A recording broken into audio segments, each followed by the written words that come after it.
Big boss Malayalam season 6-ൽ ഭൂരിപക്ഷം പേരും വിചാരിച്ചതുപോലെ തന്നെ ജിൻഡോയാണ് കപ്പ് നേടിയത്.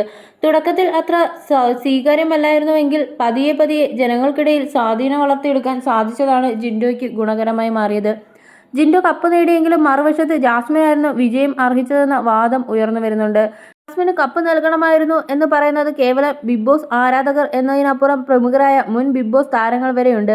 ജാസ്മിനാണ് ഈ സീസണിൽ ഏറ്റവും കൂടുതൽ കണ്ടന്റ് നൽകിയത്. ഷോയെ തന്നെ മുന്നോട്ട് കൊണ്ടുപോയ മത്സരാർത്ഥിയും അവളാണെന്ന് തുടങ്ങിയ വാദങ്ങളാണ് ജാസ്മിനെ അനുകൂലിക്കുന്നവർ ഉയർത്തുന്നത്. ജനങ്ങളുടെ വോട്ടാണ് ബിഗ് ബോസ് ഷോയിലെ വിജയിയെ നിർണ്ണയിക്കുന്നത്. അതിൽ ഒന്നാമത് ജിൻഡോയാണ്. ജാസ്മിനാണ് മൂന്നാമത് എത്താൻ കഴിഞ്ഞുള്ളൂ. അത് അംഗീകരിക്കുകയാണ് വേണ്ടതെന്ന് മറ്റുള്ളവരും വ്യക്തമാക്കുന്നു. ഇതേ കാര്യം തന്നെയാണ് മുൻ ബിഗ് ബോസ് താരവും പ്രമുഖ സംരംഭകയുമായ ശോഭ വിശ്വനാഥും അഭിപ്രായപ്പെടുന്നത്. ജിൻഡോ കപ്പ് നേടിയതിൽ എനിക്കും സന്തോഷമുണ്ട്. നല്ലൊരു മനുഷ്യനാണ്. എനിക്ക് നേരിട്ട് അദ്ദേഹത്തെ പരിചയമില്ല. പക്ഷേ പുറത്തിറങ്ങിയതിനു ശേഷം വിളിച്ച് ആശംസകൾ അറിയിച്ചിട്ടുണ്ട്. പ്രേക്ഷകരാണ് ആര് വിജയിക്കണമെന്ന് തീരുമാനിക്കുന്നത്. ജാസ്മിനും ജിൻഡോയും കപ്പ് നേടാൻ അർഹരായിരുന്നു. രണ്ടുപേരും കണ്ടന്റ് കൊടുത്തിട്ടുണ്ട്. അതിൽ ജനങ്ങൾ കൂടുതൽ ഇഷ്ടപ്പെട്ടത് ജിൻഡോയാണ്. അതുകൊണ്ട് അദ്ദേഹം വിജയിച്ചെന്നും ശോഭ വിശ്വനാഥ് വ്യക്തമാക്കി. PR വർക്ക് കാരണം ഒരുപാട് സ്ത്രീകളെയും പുരുഷന്മാരെയും ഡീഗ്രേഡ് ചെയ്തിട്ടുണ്ട്. സത്യം കള്ളമാക്കാനും കള്ളം സത്യമാക്കാനും PR-നെ ഒരുപാട് ആളുകൾ ഉപയോഗിക്കുന്നുമുണ്ട്. ഇതെല്ലാം വിശ്വസിക്കണോ വേണ്ടയോ എന്ന് ഒരു വ്യക്തി എന്ന നിലയിൽ നമ്മളാണ് തിരഞ്ഞെടുക്കേണ്ടത്.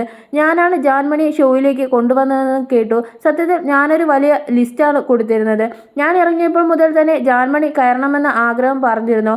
അല്ലാതെ തന്നെ 10-12ഓളം പേരെ നിർദ്ദേശിച്ചിരുന്നു. അതിൽ കുറേയേറെ ഓഡിഷനുകൾ വിളിച്ചു. അവസരം കിട്ടിയത് ജാൻമണിക്ക് മാത്രമാണ്. അത് അവരുടെ കഴിവാണ്. മറ്റുള്ളവരെ അടുത്ത സീസണിൽ പരിഗണിച്ചിരിക്കും. ബാക്കിയൊന്നും അറിയില്ല. നമുക്കൊരു നല്ല അവസരം കിട്ടുമ്പോൾ നമ്മൾ സുഹൃത്തുക്കളെ സപ്പോർട്ട് ചെയ്യില്ലേ? അതാണ് ഞാനും ചെയ്തത്. ബിഗ് ബോസിന്റെ ആളുകൾ ഓരോ മത്സരാർത്ഥിയോടും ഇത്തരമൊരു ലിസ്റ്റ് ചോദിക്കുകയും എല്ലാവരും തങ്ങൾക്ക് ഇഷ്ടപ്പെട്ടയാളുടെ പേരുകൾ നിർദ്ദേശിക്കുകയും ചെയ്തിട്ടുണ്ടാവും. അതിൽ മികച്ച കഴിവുള്ളവരെ ബിഗ് ബോസ് തന്നെ തിരഞ്ഞെടുക്കും. അത്രയേ ഉള്ളൂവെന്ന് ബിഗ് ബോസ് മലയാളം സീസൺ 5 താരം പറയുന്നു. ജിൻഡോ ജയിച്ചത് സിമ്പതി വോട്ട് കൊണ്ടാണെന്നും തോന്നുന്നില്ല. പുള്ളിക്കാരൻ ടാസ്കുകളൊക്കെ മികച്ച രീതിയിൽ ചെയ്തിട്ടുണ്ട്. ഒരു മനുഷ്യൻ എന്ന രീതിയിൽ ആളുകൾക്ക് ഇഷ്ടപ്പെടുന്നത് കൊണ്ടാണല്ലോ പുള്ളിയുടെ വിജയം. ഓരോരുത്തരും ഓരോ സ്ട്രാറ്റജിയും കൊണ്ടായിരിക്കും വരുന്നത്. എല്ലാത്തിനും അവസാനം ഓരോ പ്രേക്ഷകരെയും ഇഷ്ടപ്പെടുത്തുവാനും ഇഷ്ടപ്പെടുന്നവരും ഉണ്ടാവും. പോസിറ്റീവും നെഗറ്റീവും കിട്ടും എന്നതാണ് ബിഗ് ബോസ് പ്ലാറ്റ്ഫോമിന്റെ പ്രത്യേകത. നമ്മളത് അംഗീകരിക്കാൻ പ്രാപ്തരാവുക, അല്ലാത്തവർ പോകാതിരിക്കുക. ജിൻഡോ കപ്പടിച്ചതിൽ ഒത്തിരി സന്തോഷമുണ്ട്. ജാസ്മിന് കുറച്ചുകൂടെ പരിഗണന കിട്ടുമെന്ന് വിചാരിച്ചു. സത്യം പറഞ്ഞാൽ ജാസ്മിന് കപ്പ് കിട്ടാതെ പോയത് നന്നായി. കപ്പൊന്നും ജാസ്മിന് കിട്ടിയിരുന്നെങ്കിൽ എന്തൊക്കെ ഡീഗ്രേഡിംഗ് ആ പാവത്തിന് നേരെ ഉണ്ടായേനെ. അത്രമാത്രം സൈബർ ബുള്ളിംഗ് ഉണ്ടായിരുന്നുവെന്ന് ശോഭ വിശ്വനാഥ് കൂട്ടിച്ചേർത്തു.